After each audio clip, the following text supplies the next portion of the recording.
Why do we so often fail to do what we want to do? Why is motivation so tricky? And what's getting in the way? Welcome to a special edition of The Big Question, the video series from Chicago Booth Review, filmed in collaboration with Booth Women Connect. I'm Hal Weitzman, and I'm joined again by an expert panel. Ayelet Fishbach is the Jeffrey Breckenridge Keller Professor of Behavioral Science and Marketing and the IBM Corporation Faculty Scholar at Chicago Booth. She's the author of Get It Done, Surprising Lessons from the Science of Motivation. And Katy Milkman is the James G. Dinan Endowed Professor of Operations, Information and Decisions at the Wharton School at the University of Pennsylvania. She's the author of How to Change, the Science of Getting from Where You Are to Where You Want to Be. Panel, welcome both of you to The Big Question. Ayelet Fishbach, let me start with you because coming out of a pandemic now, many of us are just feeling overwhelmed. We don't know where to start. What would your advice be for where someone should start in trying to reach their goals? Well, first, thanks for having me. It's very common at the moment. It has been an overwhelming experience for all of us for the last year and a half. So I would say if you are not overwhelmed, then you must be doing something very special. Things are constantly changing. We constantly need to adapt. I do a lot of work on how people manage their multiple goals. How do we balance between everything that we want to achieve? And it's harder when things are constantly changing, when we need to open the news in the morning and see, how are we going to deal with things today? So I sympathize and get more into what do we know about how to deal with this. Okay, but you've written this fantastic book, which is coming out shortly, Get It Done. If you have a big goal you want to get done, but you're just overwhelmed and don't know where to start, what would be your advice? So I suggest in this book a framework that has 4 steps. Okay? Start by deciding what is it that you want to achieve. Where do you want to get? Okay, what's the goal? And there are some techniques that we can use to set goals that actually work. Then have a plan to how are we going to get from here to there. Okay, how are we going to monitor our progress? How are we going to learn from feedback? Then think about everything else that is going on in your life. Okay, how are we going to pursue this goal that you listed, giving all the other goals that you want to achieve simultaneously? What supports it? What conflicts with it? And then the 4th component is social support. Who is in your life is going to help you achieve this goal? So, I mean, you're actually talking about writing stuff down, right? Is getting this stuff down going to help you sort out what's important? Well, it certainly will help you start somewhere, okay, to know where you want to get. So yes, I encourage writing down what is it that you want to achieve. Okay, Katy Milkman, let me bring you in. You've also written a terrific book. What's your advice for people who are just at this time feeling completely overwhelmed about their situation and the things they want to get done, but they just don't know where to start? Yeah, it's a great question. And by the way, I also want to say thank you for having me, and what a treat it is to be here with Ayelet, who I know we wrote separate books, but I think, well, her thinking has certainly influenced me immensely, and her research makes many appearances in the book I wrote, and has influenced me just, more than I can really say. I think when I think about being overwhelmed, and one thing that I can add to all the great advice that's already been shared, the thing that comes to mind is looking for a moment that might feel like a fresh start. So I've done a lot of research on the idea that there are some moments in our lives that stand out from others that feel like new beginnings. So they can be as small as the start of a new week, or more momentous, like the celebration of a major birthday, or the start of a new year, or a millennium. Those moments give us a sense that we have closed one chapter and can open another, and can help us take that deep breath we need when we're feeling overwhelmed, get the motivation to say, okay, that was the old me that was overwhelmed and couldn't achieve these goals, and the new me maybe could do it in this new era. So I would say one thought, given the evidence that those fresh starts can be motivating, if you're feeling overwhelmed, is can you identify a moment that might feel like a new beginning to you? Maybe you're about to return to work after a long time away, or maybe you're planning a vacation with your family, and when you come back, you could think of that as a fresh start and a moment when you want to actually do exactly what Ayelet just suggested. So write down those goals and so on. But you may be more motivated to do so, more able to deal with that overwhelming feeling if you can give yourself the sense of a fresh start. And since you mentioned fresh starts, something that I worried about when I was reading your book is that it just becomes another delaying tactic. It's the old, I'll begin the exercise regime next week. Then on Monday morning, it doesn't feel so good. So I'll begin next week. So how do you kind of avoid that? Because as you say, there's always an opportunity for a fresh start. Yeah, it's a great question. How do you avoid the constant delay is a great question. And honestly, there are different tactics that I would propose for that. If you always have a fresh start coming and you're never actually beginning, that would be a problem. Our research suggests that that doesn't seem to be the dominant way that fresh starts operate. The dominant way we use them is to gather motivation rather than to procrastinate. But when it comes to procrastination, that's a huge barrier to overcome in order to achieve our goals. And one of the most useful tactics for overcoming procrastination is actually setting firm commitments. And using what's called a commitment device. A commitment device is a tool where you basically treat yourself the way you would normally think of a government or a manager treating you. You give yourself deadlines, maybe with penalties associated with them for failing to achieve a goal. The firmer your commitment, the harder it is to back down and procrastinate. So there's even websites you can use like stick.com and BeMinder where you can literally put money on the line that you'll be forced to forfeit if you fail to achieve a goal by a certain date, and you can be held accountable for that by a referee who you name. And that really helps a lot with procrastination because now you have a penalty that you're going to incur if you don't achieve your goal by a stated date. So that might be one tactic. Excellent. Now I dragged you both of you straight into the weeds because we were responding to this poll about our participants today saying they feel overwhelmed. But I want to take a step back and reading these great books. There's a slightly different approach here. Ayelet Fishbach, you're focusing on motivation and, as you say, how to set and achieve goals and targets. Katy Milkman, you're focusing on making change and getting rid of the obstacles that are standing in the way to that change. So I just wanted to ask you, what made you come up with that particular approach to this issue? You captured it very well. Also, I want to clarify that Katy's amazing book is out there, and so we can all read it.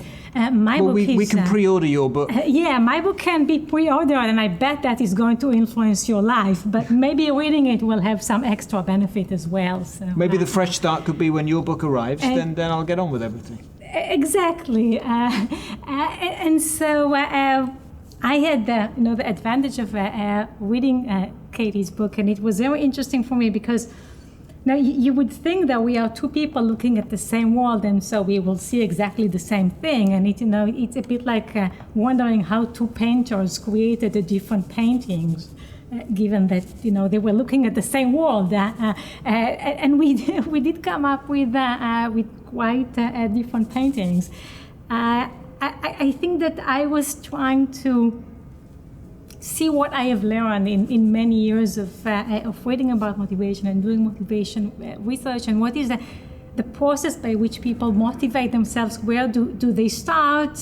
What happens next? And it was kind of like these phases. Okay, you start with a goal, but then you need to get from here to there, and then you need to look around at everything else that is going on. And I was trying to organize everything that I know in a framework that makes sense for me and that is useful. And then I will let Katy maybe explain what she was trying to achieve in her amazing book. So I love the analogy of painters who we're familiar with the same research literatures. We've spent a lot of time talking and thinking about similar ideas, but ended up seeing different ways to communicate what came out of that and synthesize it for a broad audience. I think at the heart of the book I wrote is the premise that it's really important to match the solution you're using to try to achieve change to whatever the obstacle is that might be standing in your way. And so that means a lot of tailoring. I actually think it's very complementary to what you're saying, Ayelet, about having a staged approach, because what I'm also acknowledging is that it depends. It depends. You're thinking sort of where you are in the process, and I'm saying it depends on what your current barrier is. That may be very much a function of where you are in the process. And I break it down into a series of particularly common obstacles that I've seen, including the getting started problem, and fresh starts are a big part of that.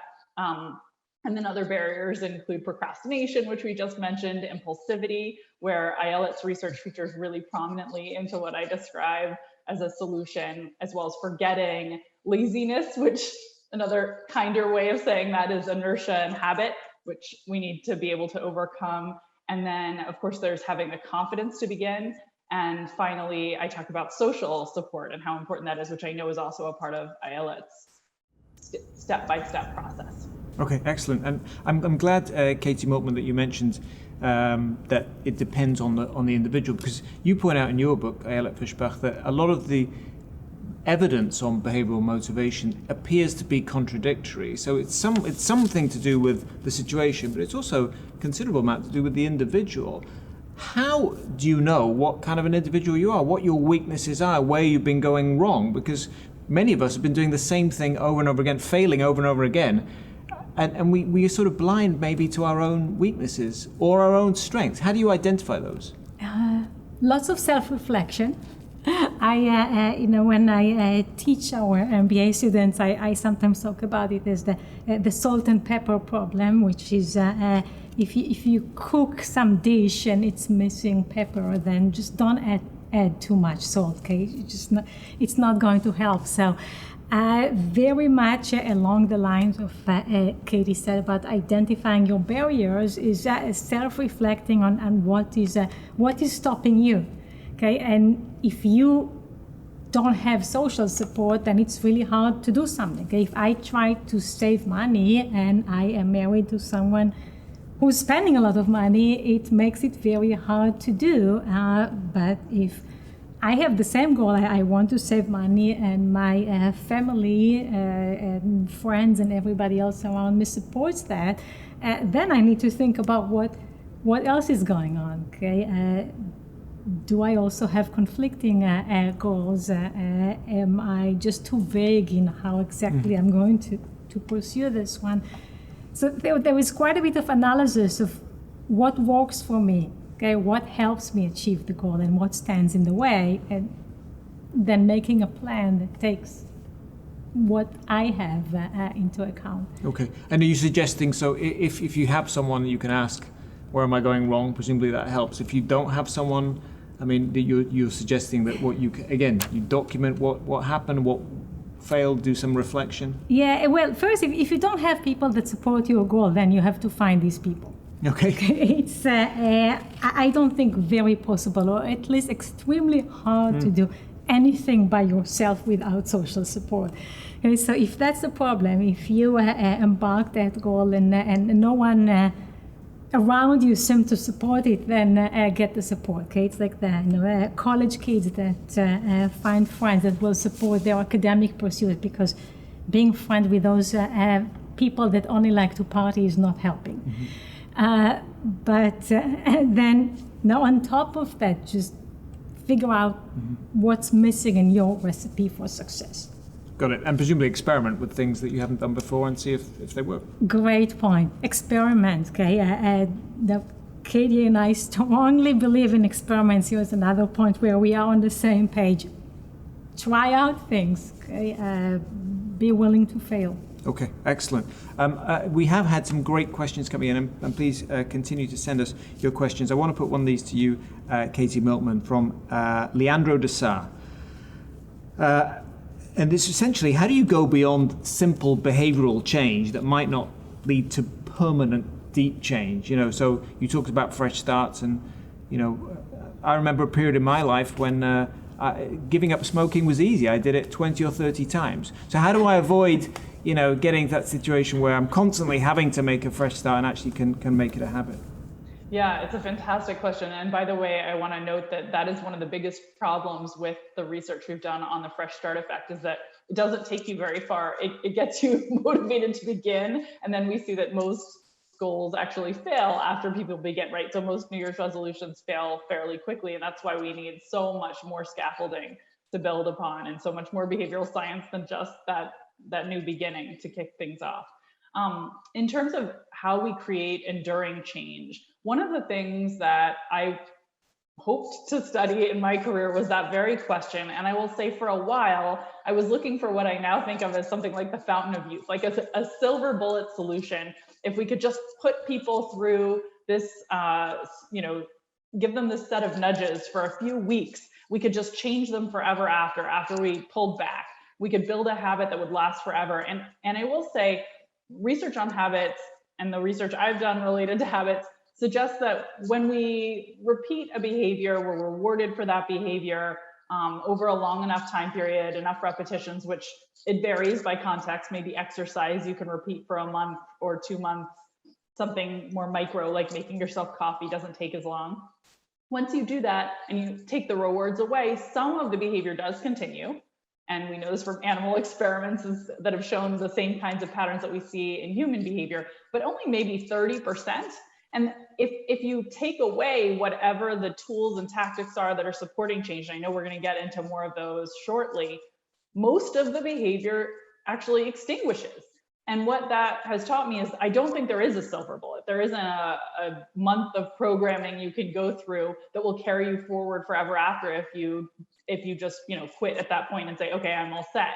What we need to do instead is build structures, build goal setting plans, social support networks, feedback mechanisms, and so on that stay with us, so that we don't treat change as a short-term problem, but rather something we need to consistently work at, that we need to consistently use the tools that behavioral science has proven can help us create change, and think of this as something that we do day in, day out, month in and month out, as opposed to temporarily in order to enact a change that will then last.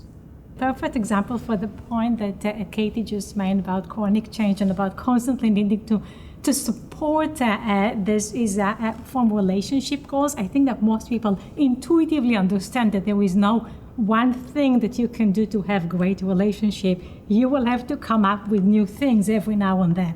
Okay, like it's not, you don't just do it once.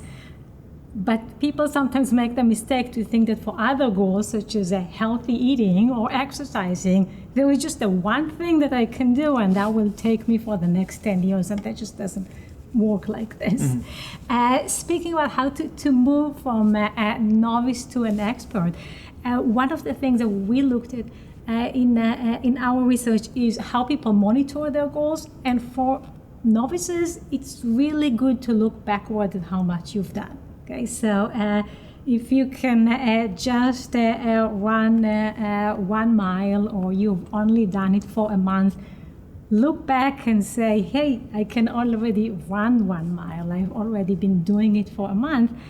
If you are a marathon runner, okay, or just a runner, if you feel that you are more of the expert, then look at what's missing. Okay, look at the glass half empty. Okay, and then you will realize that, oh, well, I haven't been running enough this week. I should put on my gym shoes and go for a run. It really helps at the beginning to look back, and only then to look at what's missing, how far I am from where I want to be. And that sounds a lot like your research on feedback, which is so interesting, that when someone's new to a task, you encourage, very positive, someone who's an expert, and you give the story, Katy Milkman, you start talking about Andre Agassi. If you're an expert or professional, the type of coaching you want is very critical and very specific. Absolutely. So, it's hard to learn from negative feedback. It's much easier to learn from positive feedback. The problem is that there is actually really good information in negative feedback. So while it's hard, we should be paying attention. But when we are new to something, or where we are with the expert in the room, then it makes it even harder to learn from negative feedback. And this is why we give novices positive feedback. And for ourselves, when we start on something, we should really focus on getting positive feedback, on seeing what I'm doing right, of encouraging yourself with the successes, and later on open up to hear how you can still improve. I want to bring in another audience question. This is from Carly, and I apologize if I'm not saying your last name correctly, Cadlick. Is it difficulty in achieving personal goals that we create goals based on unrealistic expectations, they're just not practical and achievable for us? So a bit of optimism is actually pretty good.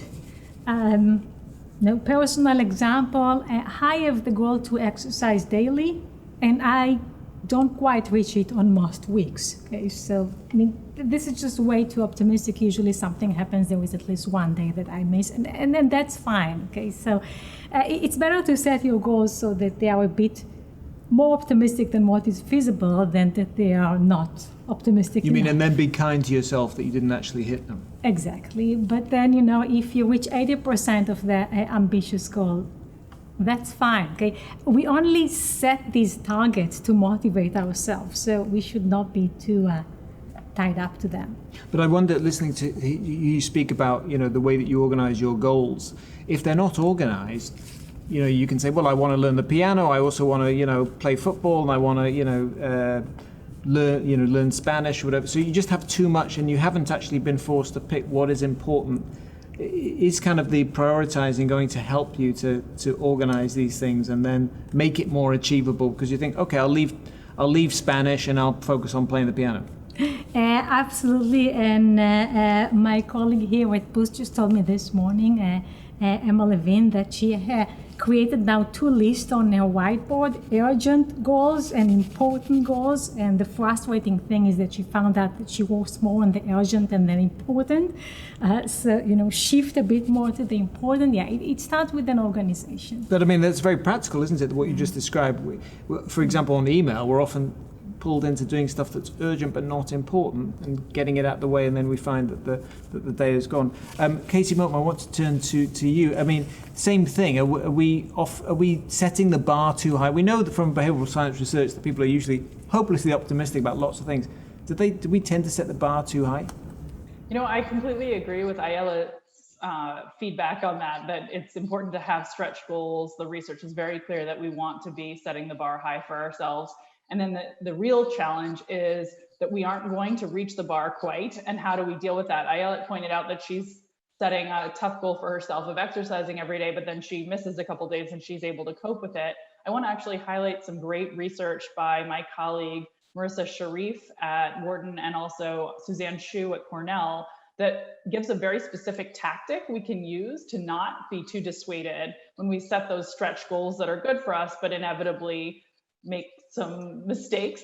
Marissa realized that she was having the exact same experience as Ayelet, trying to run every day, but she couldn't quite get it done. And sometimes she'd sort of throw up her hands and give up on the goal of running every day a week when she had a miss. It's called the what the hell effect. And she came up with a really clever solution, which was she actually labels and allocates herself 2 emergency reserves whenever she has a goal of doing something 7 days a week.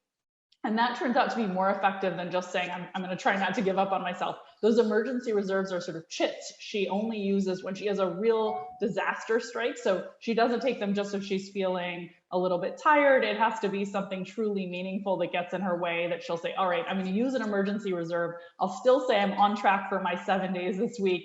I get 2 of those allocated, and she's done research showing that giving people emergency reserves rather than ranges of goals or lower tier goals, even though they amount to exactly the same thing, those emergency reserves are more motivating because we don't want to dispatch them unless it's truly an emergency. And it helps us also recover if we do have a failure and still feel that we're on track. Excellent. Both of you recommend tapping into intrinsic motivation, yeah? But if you just don't feel intrinsically motivated, can you develop it? Are intrinsic motivations just there, or can you develop them? Well, intrinsic motivation Maybe is just often... first to describe what it is before we... Absolutely. Okay, so intrinsic motivation is when you do something as its own end. Okay, you do it because you want to do it. Okay, in the extreme or pure instances of intrinsic motivation, it's even weird to ask why are you doing it, because the only reason to do it is that I want to do it. Okay, it's a stroll in the park, it's eating that cake, it's sex, as long as you're not doing it because you are trying to conceive. Most of the things that we do are not purely intrinsically motivated. Okay, I go to work partially because I need to get paid. Okay? But I actually think that I'm pretty intrinsically motivated to do my job, which means that I am excited to do it, and I tend to be sorry when the day is over and there's still like so many things that I want to finish. So most of the time, what we do is between being purely intrinsically motivated and not at all, and then there are strategies that we both studied on how to increase intrinsic motivation. So I will let Katy talk about some of the amazing work that she did on how to add some sugar to your goals. I would say that we found that focusing on what you like about what you do, focusing on the intrinsically motivating aspects of the action are helpful. Focusing on some immediate rewards that you get from doing something, what is immediately gratifying is helpful. Often finding a way to do the same thing such that it feels more pleasant at the moment is the trick. Okay, so it's like finding the healthy food that you enjoy eating, okay, or finding the workout that is most pleasurable for you. And more strategies for you, Katy? Yeah, and by the way, I just want to say, I think this insight from your work really, and your work also with Caitlin Woolley is so important, that so many of us make a mistake in thinking if we have a goal to pursue, we'll just go for it, try the most effective way to get there. And we don't appreciate that the experience in the moment of goal pursuit, if it's not enjoyable, we will quit. So we need to find a fun way to pursue our goals. I think it's so important, and maybe the most important insight about behavior change that there is. And actually, before I knew about that research, because it hadn't yet been done, I did something I'll say that I think of as a bit narrower, but that achieves the same end, which was to I tried it myself and then I studied it. It was research. I did something I call temptation bundling. This will be familiar to some people who've probably used it themselves. I realized if I could make a chore more pleasant by linking it with something I enjoyed, I would get the chore done more often. So for me, as a graduate student, I found it to be a bit of a chore to get to the gym. It was hard for me to motivate myself to exercise. And my guilty pleasure when I should have been doing my problem sets was, binge watching TV or reading tempting novels. And so I came up with a solution. I temptation bundled. I only let myself enjoy those indulgent entertainment while I was exercising at the gym. And suddenly I found myself craving trips to the gym to get my entertainment fix in. The time would fly while I was there. And then I'd come home motivated and ready to do my work because there were no distractions. I'd already gotten to do the thing that would normally be the temptation pulling me away. So I realized you could use this tactic in lots of other settings as well, right? So you can only let yourself listen to your favorite podcast while you're doing household chores, or only open your favorite bottle of wine while making a home-cooked meal, only pick up the snack you most crave or the coffee you love when heading to hit the books at the library. Lots of ways we can do it. And we've studied it with exercise and found that if you essentially hold people's entertainment hostage so they can only access it at the gym, it increases the amount that they visit. But again, you can use this more broadly, and I think it ties really nicely to Ayelet and Caitlin's really critical insight about if we make it fun, this is just one way to make it fun, then we persist much longer. So it's really important to try to engineer solutions that make it enjoyable to do whatever normally feels like a chore. And Katy, can you say something about the Mary Poppins effect so that my comment on the sugar will not seem completely obscure? Yes, in my book, I write about this idea as relating to the Mary Poppins insight that a spoonful of sugar makes the medicine go down. So if you bundle that spoonful of sugar, which in the case of my exercise, the spoonful of sugar was entertainment, right? Binge watching Bridgerton, say, while you're at the gym. That makes the chore no longer feel like a chore. The spoonful of sugar makes the medicine go down pleasurably. I want to turn to something that both of you mentioned in your books, and I think that I'm right in saying both of you have been involved in research around this idea, which is this remarkable finding that advising or mentoring other people can actually help motivate you and make you better. So talk about that, and how does it actually work? So it turned out that when you give advice, Well, given that you believe yourself more than anybody else will believe you, you are very persuaded by your own advice. And so, for me, like working with students and constantly trying to explain to others how to do certain things, I don't know how much I influence them, but I certainly influence myself. In research I have a paper with Lauren Esquist Winkler and Angela Duckworth, and then Katy has another paper with the same co-authors that looked at this advising effect.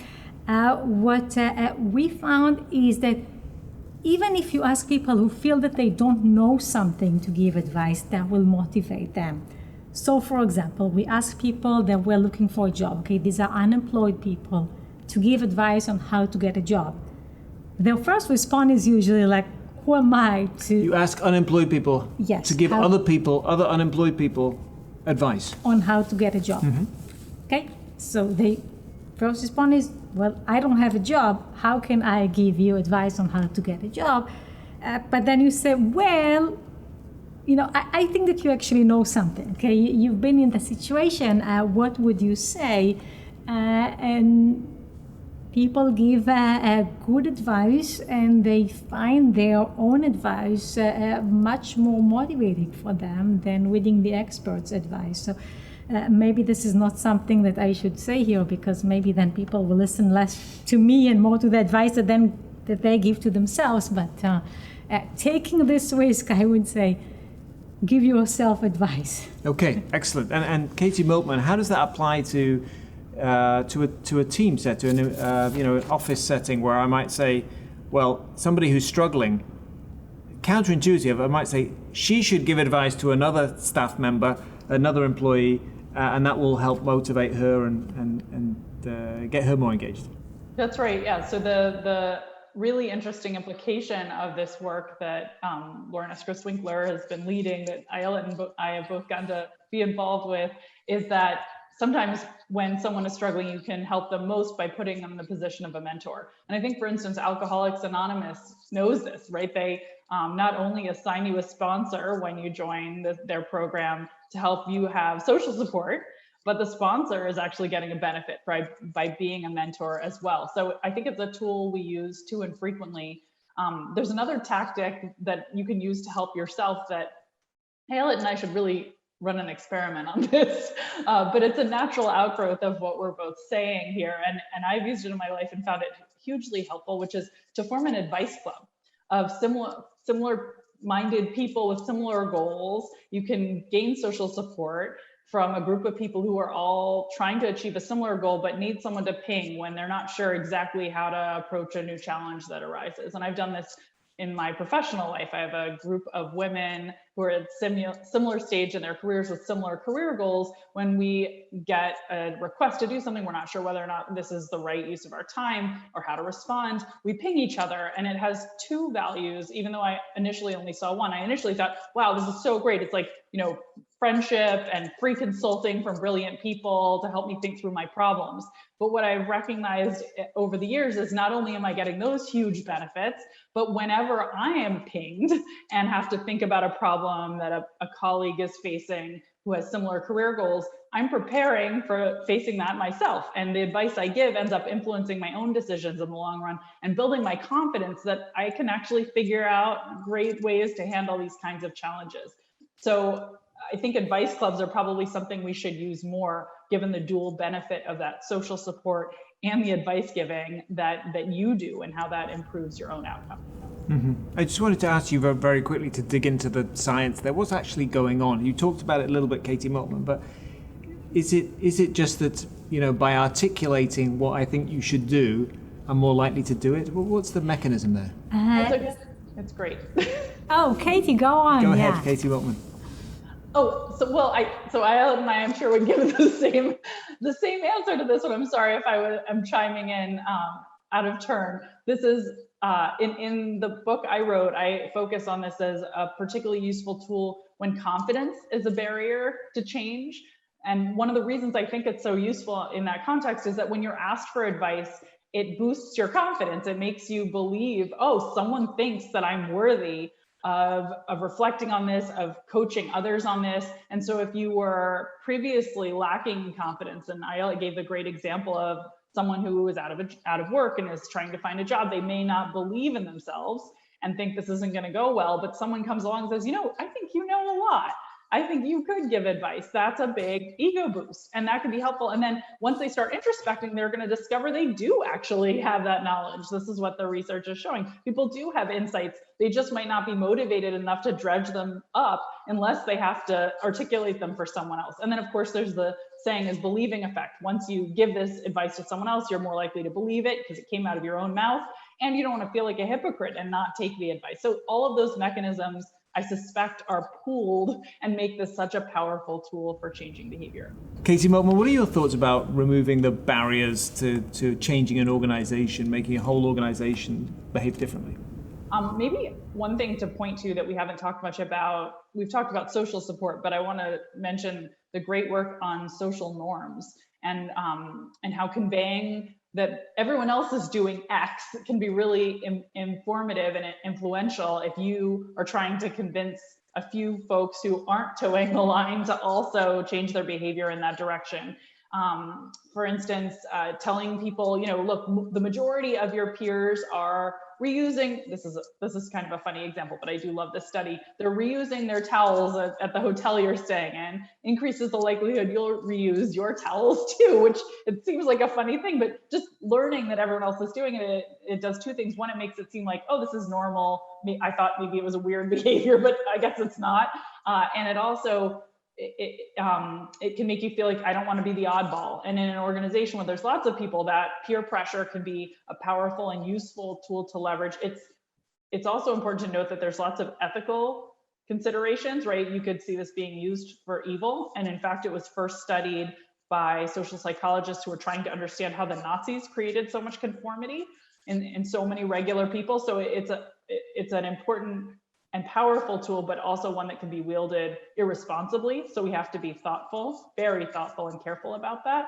But I do think social influence and recognizing its power is useful to organizational leaders who are trying to create change. And there's new research showing that you don't even need to be able to point to and say, hey, look, the majority of your peers are doing X to change behavior. You can just show an increasing trend and say, look, 20% were engaging in remote work 1 day a week before, and now it's up to 40%. And even though it's still not the majority, seeing that trend turns out to propel people to change their behavior in the direction of that,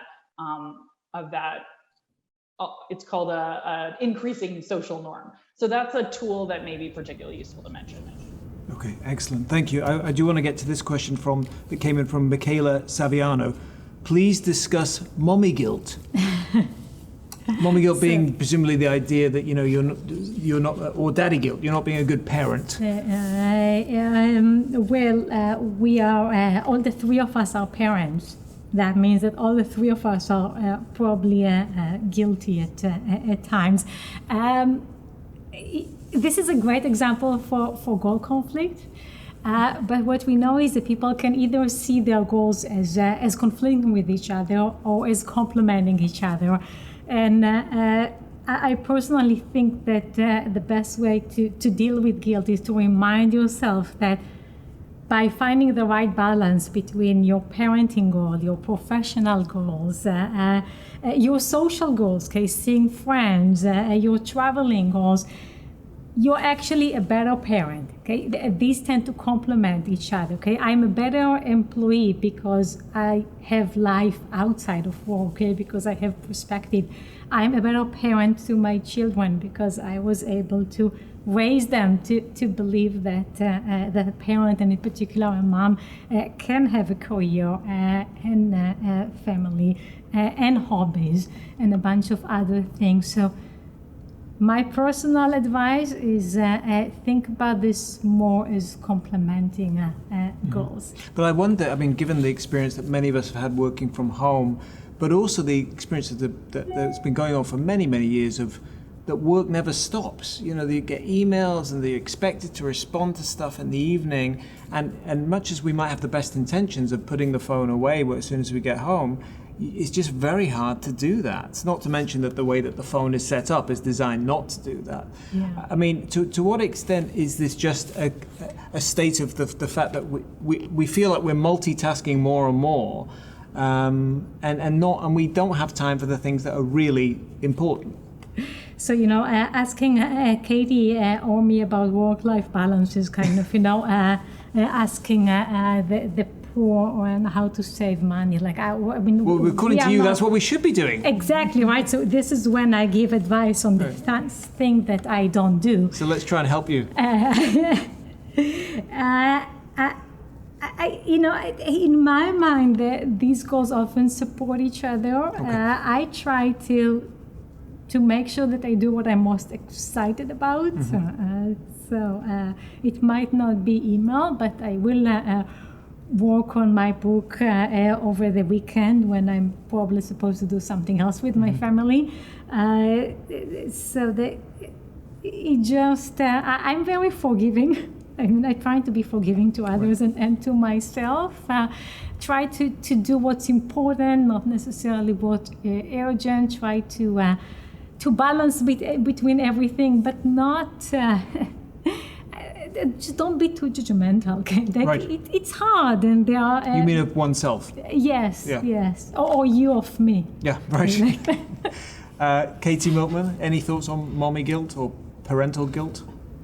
Well, I think Ayelet put it beautifully when she said that these are complementary goals. I guess I'd add a couple of tactics that might be useful to think about. One is that I talked about commitment devices earlier, where we can sort of treat ourselves the way we're used to. We're used to somebody fining us if we speed, somebody else imposing rules on us. But it's a little funny to think about imposing rules on ourselves, and yet that can be really useful when you anticipate goal conflict, when you anticipate temptations getting in the way of doing what you know is in your best interest, is to set up structures that will create boundaries. So when you're in the heat of the moment and you're tempted to look at your phone, it's harder to do so. So for instance, you can make sure the phone is in another room when you're having a meal with your family, so that even if you're tempted to pick it up and then get sucked into a work funnel, it's not easily available or accessible. I went on a short vacation to celebrate an anniversary with my spouse recently, and I wanted to have my phone so that if there was an issue, my child wasn't with us, but we could get contacted right away if there was an issue. But I moved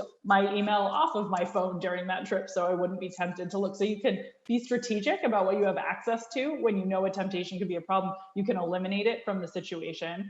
And then the other thing I would say is there's some wonderful work on two topics that can help make transitions. One suggests that commutes are useful because they're a ritual that helps us sort of transition from one stage to another, and we may want to insert other rituals into life if we're not commuting to help make those transitions. Pacing around your office a few times, listening to some music to transition from one stage to another can be helpful in shutting down one part of life and going to the other. And then there's research showing if we treat weekends like vacations, think of it as if it's a vacation, that can help you do things that are more fun, which we know is great for so many reasons, and get more recharged during that time away. Excellent. Okay, well, I think we're coming up to the final question. So there's one thing I wanted to ask you, because we were talking about advice so much. I wanted to ask you, what is the one piece of advice you give, either in your book or generally, that you find hard yourself to take? Oh gosh, can Katy go first? You want one? I'll think about something. Should I have given you a minute to... I didn't give you a heads up on this question, so should I give you a minute to think about it? Maybe I can say while you're thinking about that.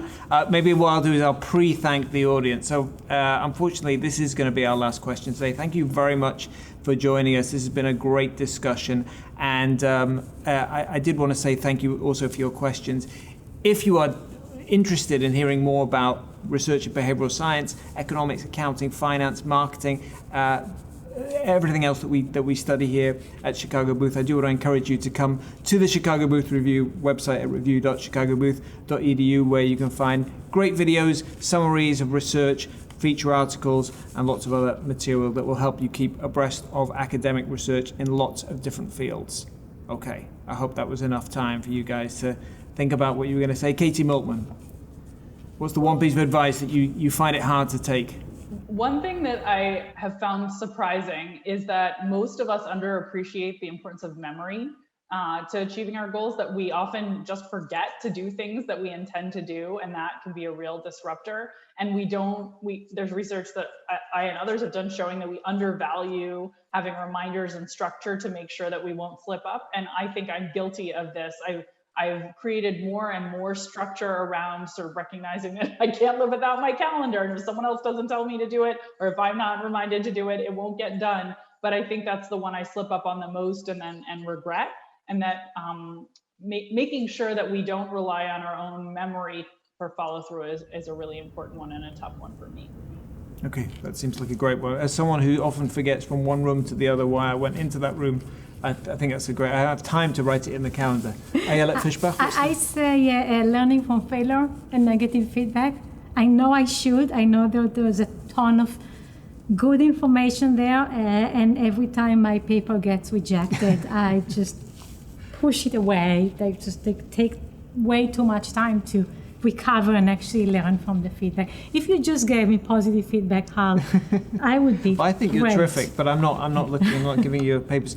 So Ayelet Fishbach, Katy Milkman, thank you both very much for joining us. This has been a fantastic discussion. Thanks to all of you for watching and participating with your terrific questions. And I do want to encourage you to look at the edited video of this event when it comes out, and all the other videos we have in our Big Question series. But our time is up. Thanks again for joining us. Do look out for future events from Chicago Booth, both with Booth Women Connect and Chicago Booth Review. Thanks very much.